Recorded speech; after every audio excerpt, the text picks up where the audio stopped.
अगर आपके पास बहुत सारा पैसा आ जाए तो आप क्या क्या करोगे? इस छोटी सी कहानी के माध्यम से आज हम यही सीखने वाले हैं, तो चलिए आपका ज़्यादा समय ना लेते हुए इसे शुरू करते हैं। एक आश्रम में अपने गुरु के साथ एक शिष्य रहता था, लेकिन वह बड़ा आलसी था, क्योंकि वह आज का काम कल पर और कल का काम परसों पर टाल दिया करता था। एक दिन गुरु ने सोचा कि क्या किया जाए, कैसे इसे समझाया जाए। तो उनके दिमाग में एक रणनीति आई और उन्होंने उसे पाठ पढ़ाने का तरीका खोज निकाला। उन्होंने अपने शिष्य से कहा कि ये काला पत्थर मैं तुम्हें देकर जा रहा हूँ। इसकी मदद से तुम जिस भी लोहे की चीज को घिसोगे वह सोने की बन जाएगी। लेकिन तुम्हारे पास काल सूर्यास्त तक का समय है। और यह कहकर गुरुजी चल पड़े। अब वह आलसी शिष्य सोचता रहा कि मैं इस पत्थर से यह करूँगा वह करूँगा, अभी तो मेरे पास काफ़ी समय है और मैं खूब सारा सोना बना लूँगा।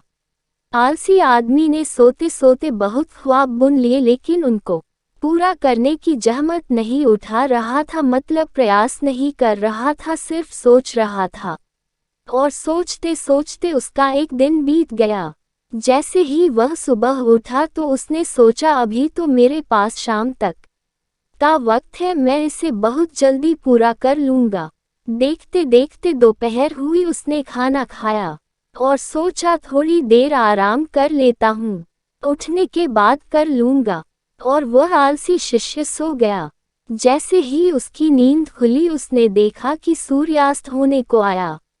अब उसे जाना ही होगा और वह उस काले पत्थर को लेकर बाजार में जा ही रहा था। इतने में गुरुजी उसको मिल गए और वह पत्थर उससे ले लिया।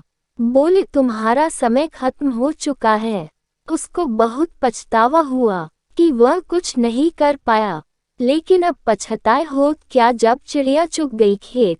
हमारे साथ भी तो यही होता है, कभी कभी हम भी तो यही करते हैं, आलस करते जाते हैं। आज का काम कल और आगे से आगे उसे टालते जाते हैं। इससे समय निकल जाता है। कईयों की समय का पहिया तो रुकने वाला नहीं है। अगर हमने समय के साथ हमारे कामों को पूरा नहीं किया तो हमारा भी वैसा ही हाल होगा जैसा उस शिष्य का हुआ। और आपको एक बात बता दूं, सचिन तेंदुलकर जब मैच नहीं होता था तब भी क्रिकेट के लिए प्रैक्टिस किया करते थे। इसलिए जो होता है अभी होता है, बाद में कुछ नहीं होता है।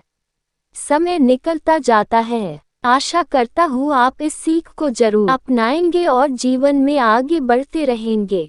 आपको ये कहानी कैसी लगी कमेंट के माध्यम से जरूर बताएं। आपका कीमती समय देने के लिए दिल से शुक्रिया।